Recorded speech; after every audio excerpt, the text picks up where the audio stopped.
Have you ever used a phrase over and over and never stopped to think about what it really means? We use terms like this all the time. Think about oxymorons like a crash landing, a civil war, or jumbo shrimp. If you start to think about it, it's confusing. And what about the term Christian art? It's not an oxymoron, but what does that even mean? Does that mean there's a Bible verse printed on top of it? Was it explicitly about Jesus, or did the artist happen to be a Christian, even if the artwork has nothing to do with the Bible? Or is the artwork itself about a Bible story? And if someone said that term to you right now, and they said, "Oh, I want to see some Christian art," what would you think? What would you assume? Let me know in the comments. Could be all kinds of interesting perspectives. I'd love to know. What's that first thing you'd think of if someone said, "I want to go see some Christian art," or "I bought some Christian art"? First thing comes in your mind, put in the comments. I'm sure we'll get some interesting comments down there. Honestly, it's a term people use far too much, and it can be far too misleading. There are better ways to talk about art and faith, and that's what we're going to talk about right now and get answers that help you think more deeply about your faith and art and creativity. Welcome. I'm Joel Pelsu, President of Arts and Entertainment Ministries, where we mentor artists and creative professionals to succeed creatively and grow spiritually at the same time. If God has called you into a creative career, you need to know you're not alone. We have videos, blogs, online courses, all created just for you. And you can find them by using the links down below. And we do this to encourage and equip you so you have confidence working in the mainstream art world and entertainment industry as a Christian. Whether you live in a small market, you work remotely, or if you live and work in a major market like right here in LA, or New York, London, Paris, Dubai, wherever it is. And I want to thank you for taking time to watch the video. Ask you one favor, you know what to do. Take a second, hit the like button, and subscribe to our channel. It helps other people find this content, and then you get notified when we come out with a new video. The term Christian art is not helpful. It's like the term Christian artist. It causes more confusion than providing any clarity. People usually use the term with good intentions, and I don't want to be unkind or ungracious in this manner. Everybody wants to discover their life purpose and to find joy in doing the very thing they believe God designed them to do. And on top of that, we also want to share with others the joy we've found in our faith. And that's great. Becoming a Christian is life-changing, and it's good and natural to want to share that with people. These are good and healthy desires, and if we're living authentically and our art represents who we are, we will naturally connect our faith with our creative work. We find our identity in both being a Christian and being an artist or professional creative. So, combine the terms and use the shorthand moniker of Christian artist, or we call our creative work Christian art. Up to this point, things may seem fairly intuitive, but here's the problem.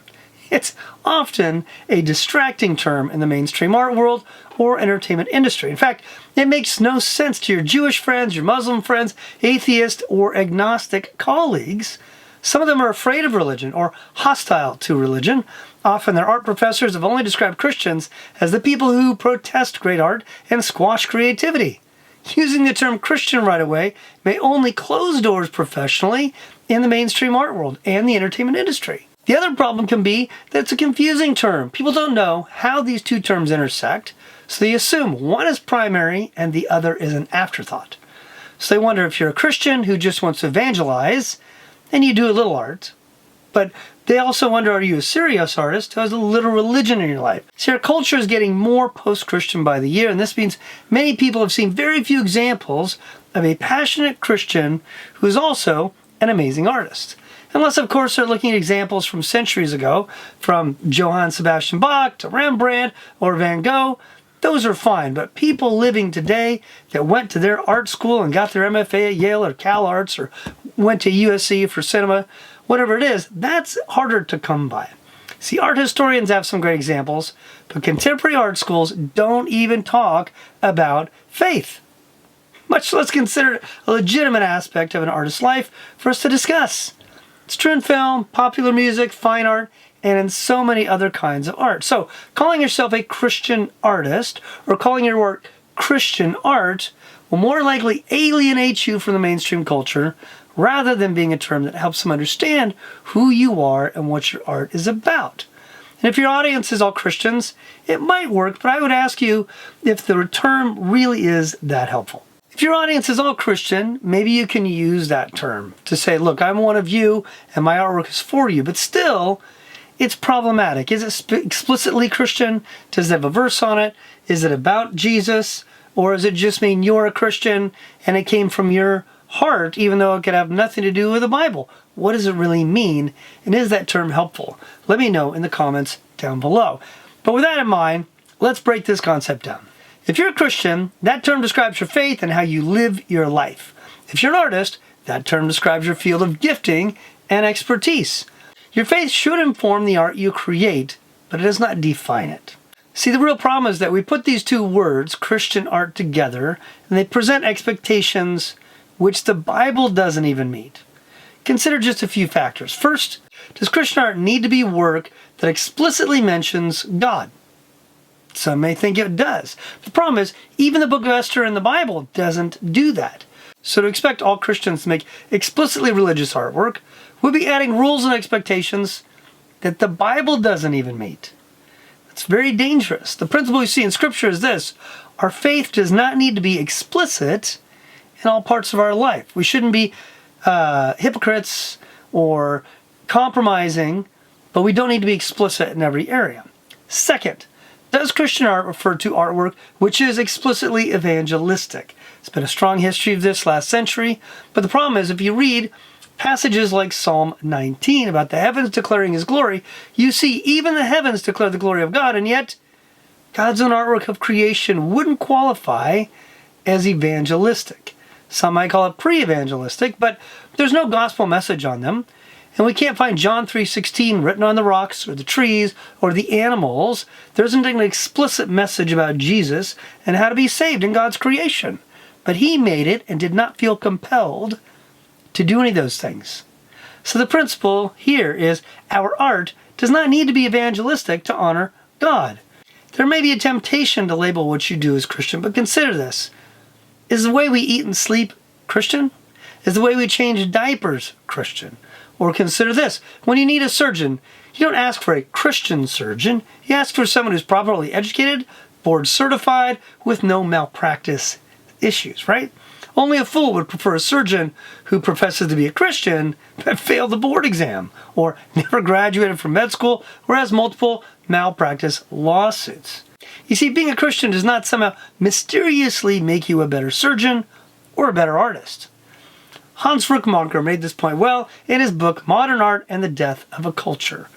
Hans writes, Christians, however full of faith they may be, can still be sinful and weak, or they might not have much talent.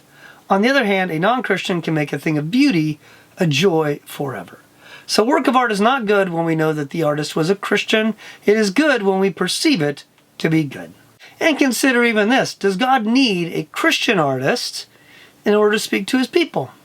Well, clearly the answer is no. I mean, if God can use Balaam's donkey, Numbers chapter 22, and the pagan created altar to an unknown god on Mars Hill in Acts 17, it's clear He can use anything. God has no such limitations. God can use anything to point people to the truth. Consider Pablo Picasso and his great work, Guernica, which was used powerfully to expose the evil perpetrated on that innocent village. God will use whatever and whomever He desires. Picasso is not a Christian, but God used him for godly purposes. You see, He doesn't need a Christian artist or Christian art to do His will. And you may be thinking, well, if that's the case, what should we do? Well, first, pursue spiritual maturity as a Christian. What do I mean by that? Someone who doesn't just say the words, I'm a Christian, or label things, Christian art, Christian artist, but someone who actually seeks to live like Jesus, and whose faith invades all of their life, including their home and their life at work and their creative process and their artwork. They don't compartmentalize their faith. They embrace it and seek to live out organically in everything they do. You see, artists who live this way will find their art influenced authentically by their faith, no matter how they describe it. Out of the overflow of the heart, our art will speak, and you will become an aroma, which Paul talks about in 2 Corinthians. Second, seek excellence in your art. Of course, God did not give you your talents in order for you to be lazy and to waste them. Developing your gifts brings honor to God, the one who gave you those gifts. How will you be a witness to other artists? They don't see that you have both talent and a good work ethic. You see, slapping a Bible verse on your artwork is no substitute for being excellent and honoring God by creating with excellence. I know artists here in LA who may put a verse on the back of their work of art, but they're using that as a subtle hint to the buyer about the source of inspiration. They're not using the verse to justify the work of art, right? Now, third, embrace your design. There's no cookie cutter style that God expects. Let your work speak to the world in the way God has gifted you. Whether it's shocking, explicit, implicit, or subversive, strive to honor God in the unique way He's gifted you. What's your passion? Think of the offices of Christ. I have a video on this. Are you more like the prophet or the priest or the king?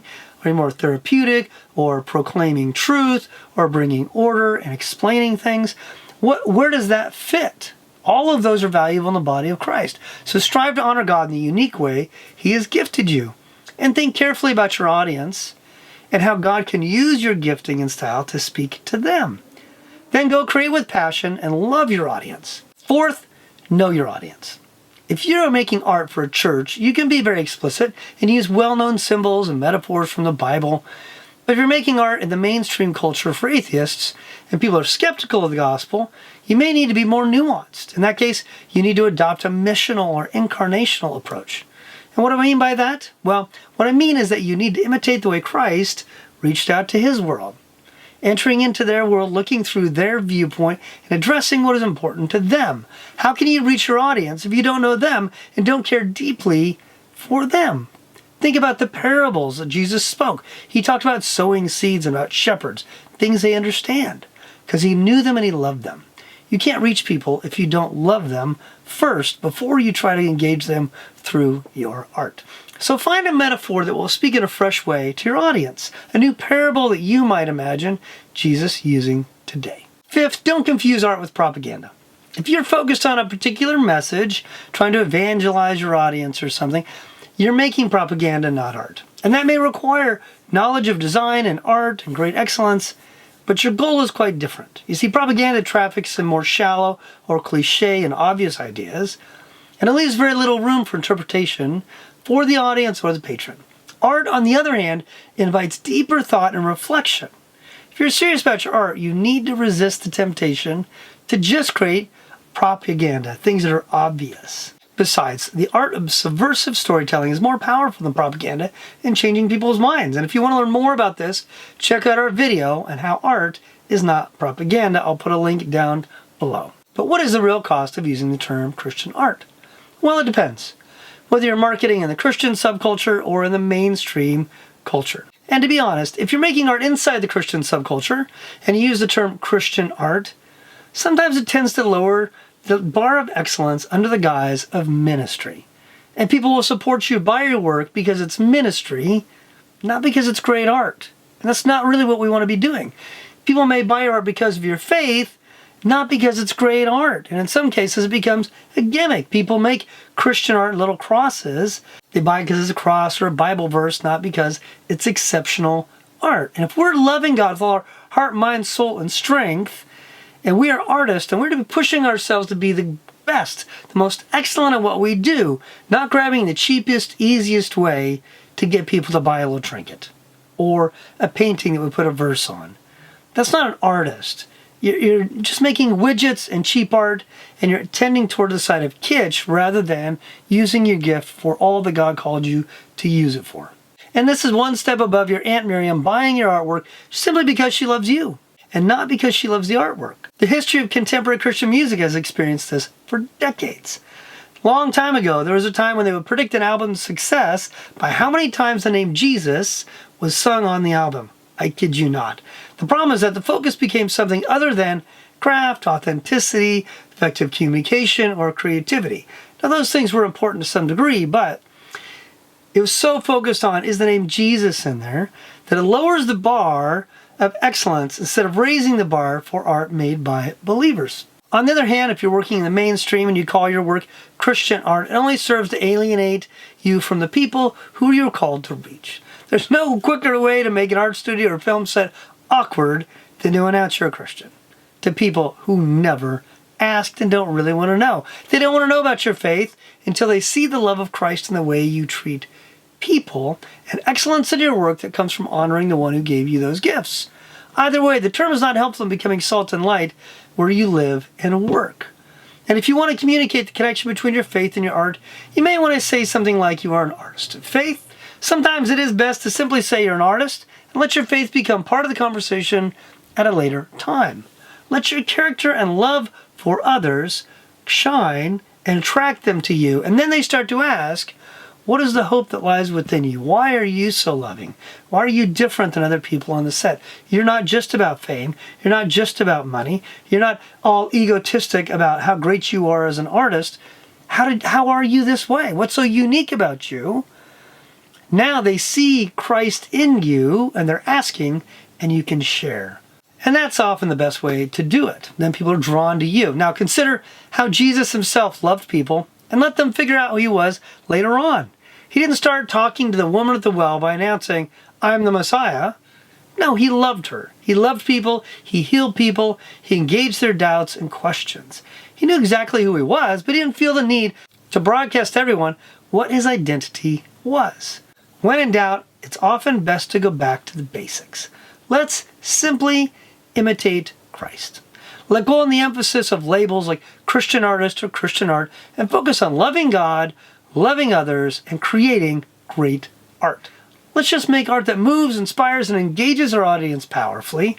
Let it be things that do connect deeply to our faith, and then let our lives and our artwork speak and invite them to pursue us and find out more about Christ who is alive within us. Thank you for taking time to watch this video, and I want to ask you a favor. Can you share down below, has the term Christian art bothered you? Or is there a term you've used and you found it helpful? Give me examples, maybe something I've missed in a certain case where it's helpful. Is it a term that's bothered you? Tell me in the comments. I'd love to have this conversation and continue the dialogue. As always, thank you for taking time to watch this video. Please take a moment, hit the like button and subscribe. Check the links out down below for other online courses or videos. And don't forget, give me your comments about the term Christian art and how you've seen it used or you've used it and what your response has been. Thanks again. God bless.